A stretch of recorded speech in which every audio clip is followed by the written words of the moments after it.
Many diseases are diagnosed routinely with microscopy. The survival rate for both cancer and malaria are significantly higher if it's diagnosed early and treated appropriately. Yet, still over 500,000 people die every year from malaria, and that's predominantly children under the age of 5 in sub-Saharan Africa.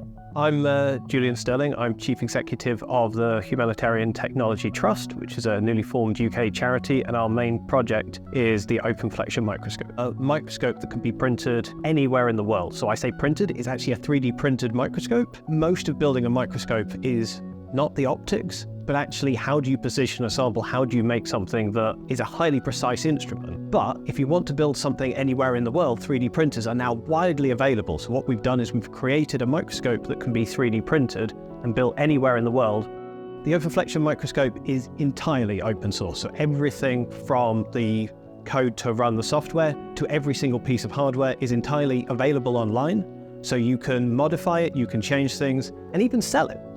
So if you just took a design for a traditional microscope and 3D printed it, you would have a rubbish microscope. 3D printing gives you the freedom to make shapes that you wouldn't make on traditional manufacturing. This is actually the main heart of the microscope. Look at it. It looks absolutely nothing like a microscope. We can move this sub-100 nanometer. So that is fractions of the width of a human hair. If I put my finger here and push on the bottom, you can see if I turn it round, the stage moves over. By just attaching a cheap motor that goes in something like an air conditioning unit that costs about £1 per motor, we've changed what is a piece of plastic into a translation stage that is moving fractions of a cell so that you can do microscopy with it. I joined the project about 7.5 years ago. My job was working out how we transition from a lab prototype that works quite well to something that we can really reliably manufacture the same way every time, anywhere in the world. I spent a fair bit of time in Tanzania looking at the different challenges of building something in an area with significantly higher temperature, higher humidity, less access to certain specific components, and trying to work out how you build a microscope that not only can be built locally, but can be maintained for the long run. The conversations we've had since joining the Spin-Out Club have really made us realize we probably should have formed a charity about 4 or 5 years ago. They've really helped us focus on our messaging and focus on how we can really push forward for impact.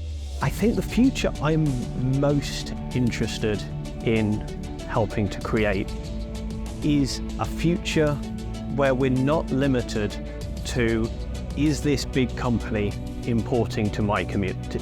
What we're doing with the Humanitarian Technology Trust is we are taking projects like the OpenFlexure Microscope, making sure that all of the technology that was developed often in universities is very, very clearly explained so that innovators and local entrepreneurs can build something that is needed for their community. And to do that, they shouldn't have to start again with a blank page and say, how would I build a ventilator, a microscope, a pulse oximeter? There should be the information they need to start building.